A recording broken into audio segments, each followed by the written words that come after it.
വടകര ചോറോട് ഫെബ്രുവരി 17 ഒരു അപകടമുണ്ടായിരുന്നു. അതിൽ ഒരാളുടെ മരണം സംഭവിച്ചു. ഒരു 9 വയസ്സുകാരി കോമയിലുമായി. അതിപ്പോൾ വർക്ക്ഷോപ്പ് കടകളിൽ നമുക്ക് ഫിസിക്കലായി പോയി ഈ കാലയളവിൽ ഇത്തരത്തിലേതെങ്കിലും വാഹനങ്ങൾ ഏതെങ്കിലും രീതിയിലേക്കുള്ള റിപ്പയറിംഗ് വന്നിട്ടുണ്ടോ എന്നുള്ള കാര്യം നമുക്ക് പരിശോധിക്കേണ്ടതായിട്ട് വന്നു. ഈ മാനുവൽ ആയിട്ടുള്ള വലിയ TDS ആയിട്ടുള്ള മെറ്റിക്കുലസ് ആയിട്ടുള്ള ഈ ഒരു ഇൻവെസ്റ്റിഗേഷൻ പ്രോസസ്സിൻ്റെ ഭാഗമായി നമ്മളിതിൽ ഓരോരുത്തരുടെയും സ്റ്റേറ്റ്മെൻറ്റ് അപകടത്തെ പറ്റിയിട്ട് അല്ലെങ്കിൽ അവർ ഇൻഷുറൻസ് ക്ലെയിം ചെയ്തത് ഏത് കാര്യത്തെ പറ്റിയിട്ടാണെന്നുള്ളതിനെ പറ്റിയിട്ടൊക്കെ നമ്മൾ ശേഖരിക്കുന്നുണ്ടായിരുന്നു. അതിൻ്റെ അന്വേഷണത്തിനൊടുവിലാണ് 2024 മാർച്ച് മാസത്തിൽ ഒരു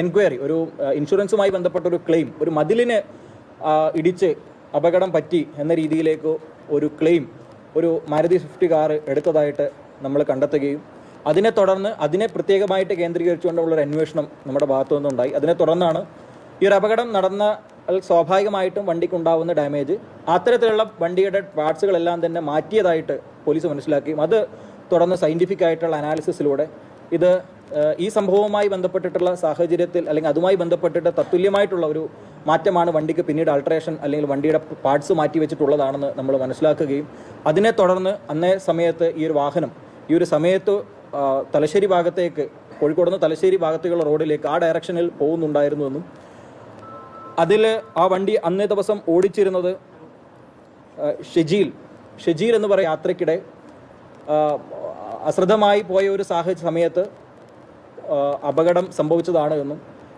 എന്നാൽ അതിനെ തുടർന്ന് ഈ ഒരു അപകടം നടന്നു എന്നുള്ളത് അറിഞ്ഞതിന് ശേഷം വണ്ടി നിർത്താതെ പിന്നീട് മുന്നോട്ട് പോവുകയും പിടികൂടാതിരിക്കുന്നതിന് വേണ്ടിയിട്ട് വണ്ടിയിൽ ആവശ്യമായിട്ടുള്ള മോഡിഫിക്കേഷൻ നടത്തുകയായിരുന്നു ചെയ്യുന്നതെന്ന് നമ്മൾ മനസ്സിലാക്കിയിട്ടുണ്ട്.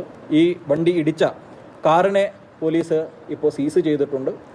അന്നേ ദിവസം വണ്ടി ഓടിച്ച ആൾ ഇന്ന് ഇപ്പോൾ UAE-യിലാണുള്ളത് എന്നാണ് നമ്മൾ മനസ്സിലാക്കുന്നത്. ഉടനെ തന്നെ പ്രതിയെ നാട്ടിൽ കൊണ്ടുവരുന്നതിനാവശ്യമായിട്ടുള്ള നടപടികൾ പോലീസിൻ്റെ ഭാഗത്തുണ്ട്.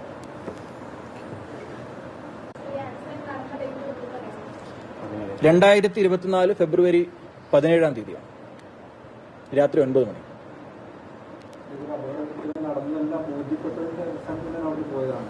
ഈ ഒരു അപകടം നടന്നിട്ടുണ്ട് എന്നുള്ളത് അവർക്ക് അറിയാമായിരുന്നു. പക്ഷേ ആ ഒരു പരിഭ്രാന്തിയിലും, എന്നാൽ ഇത് പിന്നീട് അന്വേഷിച്ച് വരുന്ന സമയത്ത് ബുദ്ധിമുട്ടാകുമെന്നുള്ളത് കൊണ്ട് തന്നെയാണ് അവർ അതിനെപ്പറ്റി പിന്നീട് മുന്നോട്ട് വരാനോ അല്ലെങ്കിൽ അപകടം നടന്നതിനെ പറ്റിയിട്ട് വെളിപ്പെടുത്താനോ അവർ തയ്യാറാവാതിരുന്നത്. അതിൻ്റെ സബ്സിക്വൻ്റ് ആയിട്ടുള്ള കണ്ടക്റ്റിൽ അവർ കൃത്യമായിട്ട് ഈ വാഹനം പിന്നീട് മനസ്സിലാവാതിരിക്കുന്നതിന് വേണ്ടിയിട്ട് വണ്ടിയുടെ പുറത്ത് ഉള്ള ചെറിയ അടയാളങ്ങൾ പോലും മാറ്റുന്നതിന് ആവശ്യമായിട്ടുള്ള തെളിവ് നശിപ്പിക്കാനാവശ്യമായിട്ടുള്ള കാര്യങ്ങളൊക്കെ ചെയ്തിട്ടുണ്ട്. അതൊക്കെ നമ്മുടെ കേസിൻ്റെ ഭാഗമായിട്ട് നമ്മൾ കൊണ്ടുവന്നിട്ടുണ്ട്. കാർ ഓണർ പുറമേരി സ്വദേശിയാണ്. അതെ.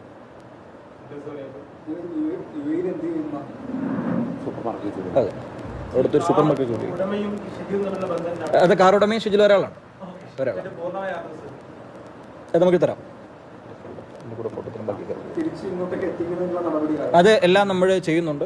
ഉടനെ തന്നെ ഈ പ്രതിയെ കൊണ്ടുവന്ന് ബാക്കി കേസിന് ആവശ്യമായിട്ടുള്ള ബാക്കി കാര്യങ്ങളും ചെയ്യുന്നതിനും, അതോടൊപ്പം തന്നെ ഈ കേസുമായി ബന്ധപ്പെട്ട് ഈ കുട്ടിയുടെ കേസിൽ ഇതുവരെ ക്ലെയിമുമായി ബന്ധപ്പെട്ടിട്ട് ഈ കേസുമായി ബന്ധപ്പെട്ടിട്ട് ബാക്കി ഇൻഷുറൻസുമായി ബന്ധപ്പെട്ടിട്ട് കുട്ടിക്ക് ലഭിക്കേണ്ടുന്ന ബാക്കി കാര്യങ്ങളുമായി ബന്ധപ്പെട്ടിട്ടുള്ള കാര്യങ്ങൾ ഫയലുകൾ സ്പീഡ് ചെയ്യുന്നതിന് ഭാഗത്തും പോലീസിൻ്റെ ഭാഗത്തു നിന്നുള്ള സഹായങ്ങളുണ്ടാകും. ഇത് നാഷണൽ ഇൻഷുറൻസിൻ്റെ ക്ലെയിമാണ് ഉണ്ടായിരുന്നത്. നമ്മൾ പിന്നീടുള്ള പരിശോധനയിൽ ആ ഒരു ക്ലെയിം അതൊരു തെറ്റായ ക്ലെയിം ആണ് എന്നുള്ളത് മനസ്സിലാക്കിയിട്ടുണ്ട്. അപകടം നടന്നത് മറ്റൊരിടത്താണെങ്കിലും മറ്റൊരു മതിലിനോട് ഇടിച്ച് എന്ന് പറയുന്ന ഒരു പ്രത്യേകമായിട്ടുള്ള സന്ദർഭം ക്രിയേറ്റ് ചെയ്തുകൊണ്ടാണ് ഈ ഒരു ക്ലെയിം നടത്തിയിട്ടുള്ളത്. ഇതിൽ ഏകദേശം 36,000-ഓളം രൂപയുടെ ക്ലെയിം പിന്നീട് ഈ ആൾ നേടിയിട്ടുണ്ട്. കാറിൽ ആ സമയത്ത് ഈ അദ്ദേഹം അവരുടെ ഫാമിലിയുടെ കൂടെ യാത്ര ചെയ്യുമായിരുന്നു. ആ സമയത്ത് അശ്രദ്ധമായി പോയൊരു സാഹചര്യത്തിലാണ് ഇങ്ങനെ ഒരു അപകടം സംഭവിച്ചത്. നമുക്ക് അതിലേക്ക് എത്തുന്നതിന് വേണ്ടിയിട്ട് ഒരുപാട് എഫേർട്ട് നമുക്ക് അതിൻ്റെ ഭാഗമായിട്ട് ആവശ്യമായിട്ട് വന്നിരുന്നു. പക്ഷേ ആ ഒരു ക്ലെയിമുമായി ബന്ധപ്പെട്ടിട്ടും നമ്മൾ ഈ കാലയളവിലെല്ലാം തന്നെ ഒരുപാട് അത്തരത്തിൽ ക്ലെയിം ചെയ്ത ആൾക്കാരുടെ മൊഴി രേഖപ്പെടുത്തിയതിലുള്ള വൈരുദ്ധ്യങ്ങളായിരുന്നു നമ്മളെ സംബന്ധിച്ചിടത്തോളം പ്രധാനമായിട്ടുണ്ടായിരുന്നു. ഇല്ല, ഇതിൽ അതിൻ്റെ ഭാഗമായിട്ടുള്ള എൻക്വയറി അവരുടെ ഭാഗത്തു നിന്നാണ് ഉണ്ടാവേണ്ടത്. നമ്മൾ സ്വാഭാവികമായിട്ടും ഈ ഒരു കേസിലേക്ക് അതിൻ്റെ ഇൻറ്റൻഷൻ ഇല്ല എന്നാണ് നമ്മൾ കാണുന്നത്. പക്ഷേ ഈ ഒരു ഫോർജറിയുമായി ബന്ധപ്പെട്ട് അല്ലെങ്കിൽ അത്തരത്തിൽ ഏതെങ്കിലും ഒരു ക്ലെയിം നേടുന്നതിന് വേണ്ടിയിട്ടുള്ള ഫോർജറി ആണെങ്കിൽ അത് പിന്നീട് പരാതി ലഭിക്കുന്ന പക്ഷം അതിനെപ്പറ്റി നമ്മൾ അന്വേഷിക്കും.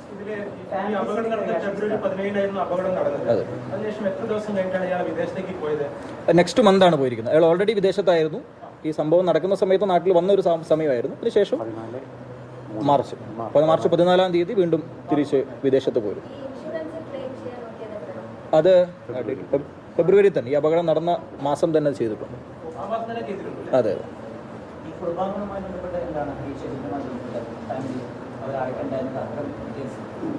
യാത്ര ചെയ്ത സമയത്ത് അത് ഫാമിലി ആയിട്ടുള്ള ഒരു യാത്രയായിരുന്നു.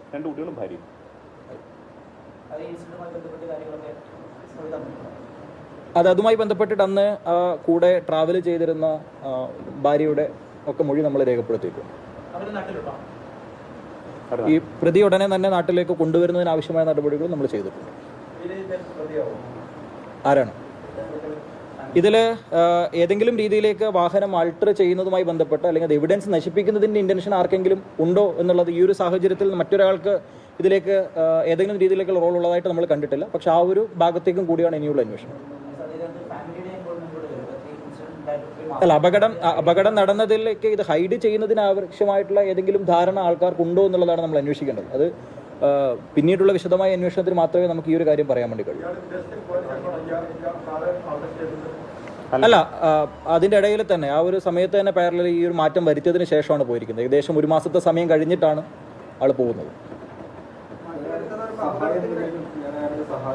ഇല്ല, ഒരു അപകടം നടന്നതിന് ശേഷം അത് മറ്റാൾക്കാരോടൊന്നും അധികം ഡിസ്ക്ലോസ് ചെയ്യാതെ ഇത് അടക്കി വെക്കുക എന്നുള്ളതായിരുന്നു അവർ ചെയ്തിരുന്ന ഒരു മോഡസ്. പക്ഷേ ഏതൊരു ക്രൈം സീനിലും സ്വാഭാവികമായിട്ടും പ്രതികൾ ബാക്കി വെക്കുന്ന കുറച്ച് കാര്യങ്ങളുണ്ടാവും. അത് നമ്മൾക്ക് ഒരു പ്രത്യേക ടീമായി ബന്ധപ്പെട്ടിട്ട് ഇവരിൽ പല അന്വേഷണ ഉദ്യോഗസ്ഥരും കഴിഞ്ഞ 10ഓളം മാസമായിട്ട് ഈ അന്വേഷണത്തിൻ്റെ പുറകെ തന്നെയായിരുന്നു. അതുകൊണ്ടാണ് നമുക്ക് കുറേ മാനുവലായിട്ട് ഒരുപാട് വെരിഫിക്കേഷൻ നമുക്ക് ഇതിന്റെ ഭാഗമായിട്ട് വേണ്ടി വന്നിരുന്നത്. അതാണ് നമുക്ക് ഇത്രയും സമയം എടുക്കേണ്ടി വന്നത്. പക്ഷേ ഫൈനലായിട്ട് 2024 ഫെബ്രുവരി 17-നുണ്ടായ അപകടമാണ്. വടകര ചൊറോട് ദേശീയപാതയിലാണ് അപകടം ഉണ്ടായത്. 9 വയസ്സുകാരിയ ദൃശാനെയും മുത്തശ്ശി ബേബിയെയും ഇടിച്ചു തെറിപ്പിച്ച കാർ നിർത്താതെ പോയൊരു സംഭവത്തെക്കുറിച്ച് നമ്മൾ മുൻപ് സംസാരിച്ചിട്ടുള്ളതാണ്. അതിലാണിപ്പോൾ 9 മാസത്തിന് ശേഷം, അല്ലേ? 9 മാസത്തിന് ശേഷം പ്രതിയെ വാഹനം കസ്റ്റഡിയിലെടുക്കുന്നു. പ്രതി ഷജിലാണ്. ഈ വണ്ടി ഇടിച്ചു, അപകടമുണ്ടായി എന്ന് മനസ്സിലാക്കി തന്നെ ബോധപൂർവ്വം വണ്ടി നിർത്താതെ പോയി എന്നുള്ള കാര്യമാണ് റൂറൽ SP പറയുന്നത്. ഷജില് UAE-യിലാണുള്ളത്. ഇയാളെ നാട്ടിലേക്ക് എത്തിക്കാനുള്ള നടപടിക്രമങ്ങളുടൻ ആരംഭിക്കുമെന്നുള്ള കാര്യമാണ്. ഇപ്പോഴും കോമയിൽ തന്നെ തുടരുകയാണ് എന്നുള്ളതാണ് വേദനിപ്പിക്കുന്ന വിവരം.